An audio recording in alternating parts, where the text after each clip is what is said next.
नमस्कार, मी advocate DM. Darade. आमच्या चॅनलवर आपले स्वागत आहे. Can husband file application against her wife for maintenance? पती आपल्या पत्नीविरुद्ध निर्वाह भत्त्यासाठी अर्ज करू शकतो का? तर मित्रांनो, याचे उत्तर आहे हो. पतीला सुद्धा आपल्या पत्नीविरुद्ध निर्वाह भत्त्यासाठी अर्ज करायचा अधिकार आहे. तर कोणत्या परिस्थितीमध्ये आहे, कोणत्या कायद्यामध्ये आहे, कोणत्या कायद्यात तरतूद आहे, याची सविस्तर माहिती आपण या व्हिडिओमध्ये बघणार आहोत. तत्पूर्वी तुम्ही माझ्या चॅनलवर नवीन असाल तर माझ्या चॅनलला लाईक, शेअर आणि सबस्क्राईब करा. तर मित्रांनो, हिंदू लॉमध्ये मेंटेनन्ससाठी 3 कायदे आहेत. Hindu marriage act 1955, Hindu adoption and maintenance act 1956 आणि BNS.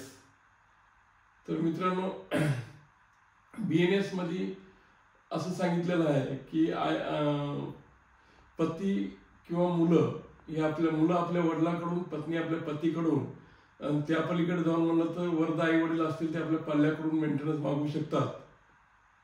या तिघाचाही ह्या कायद्यामध्ये उल्लेख केलेला आहे, त्याचे नियमावली बनलेले आहे.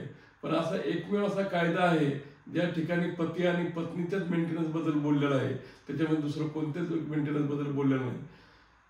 हिंदू मॅरेज ॲक्ट सोडला तर हिंदू ॲडॉप्शन अँड मेंटेनन्स ॲक्टमध्ये सुद्धा आई वडील, पत्नी, मुलगा याच्याबद्दल मेंटेनन्स बाबत बोललेलं आहे. BNS मध्ये आई वडील, पत्नी, मुलं याच्याबद्दल मेंटेनन्स बद्दल बोललेलं आहे. पण असा एकमेव असा कायदा आहे हिंदू मॅरेज ॲक्ट की त्याने पत्नी आणि पतीच्या मेंटेनन्स बद्दल बोललेलं आहे. समजा तुमची पत्नी नोकरीला आहे आणि तुम्ही बेकार आहात, तुम्ही काहीच करत नाही आणि तुमची पत्नी तुमच्यासोबत राहत नाही आहे आणि तिला तुमच्यासोबत राहायचं नाही. तिनं सन्मानी न्यायालयात डायव्हर्स पिटिशन दाखल केलं, फारकतीसाठी दावा दाखल केला. तर त्यावेळेस तुम्ही काय करणार? तुमची पत्नी नोकरीला आहे, पत्नी चांगले पैसे कमवते, तुम्ही बेकार आहात आणि तुमच्याकडं त्या सन्मानी न्यायालयात जाण्यामध्ये वकील लावण्या इतकी बी फीस ताकद नाही, तुम्ही स्वतःचा मेंटेनन्स करू शकत नाही. त्यावेळेस तुम्ही काय करता? अशा परिस्थितीमध्ये जर तुमची अशी परिस्थिती असेल, तुमच्या पत्नीची आर्थिक परिस्थिती तुमच्यापेक्षा भक्कम असेल, तुम्ही बेकार असाल, तुम्ही स्वतःला मेंटेन करू शकत नसाल, तर हिंदू मॅरेज ॲक्टमध्ये सेक्शन 24 मध्ये असं सांगितलेलं आहे की जर दोघांपैकी कोणाही फारकतीची केस दाखल केली असेल आणि दोघांपैकी कोणी जरी स्वतःला मेंटेनन्स करण्यात असमर्थ असेल तर दोघांपैकी कोणीही हा अर्ज दाखल करू शकतो. हे सेक्शन 24 खाली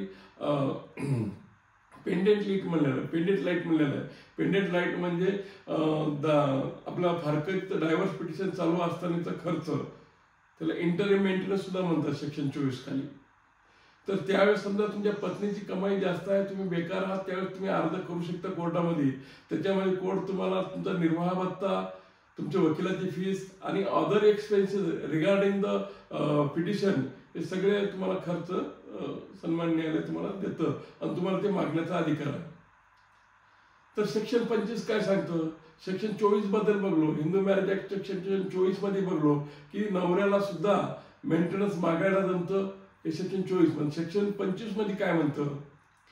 आता सेक्शन 24 मध्ये हे तात्पुरतं मेंटेनन्स झालं, केसची सुनावणी असताना मेंटेनन्स झालं. पण सेक्शन 25 मध्ये कोर्ट ज्यावेळेस तुमचं डायव्हर्स पिटिशन डिक्री करतं त्यावेळेस तुम्हाला पोटगी लावतं.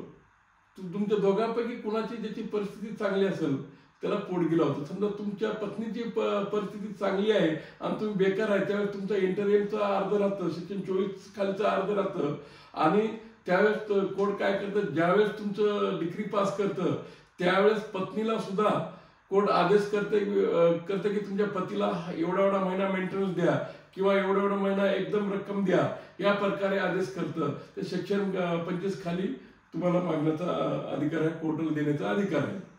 धन्यवाद.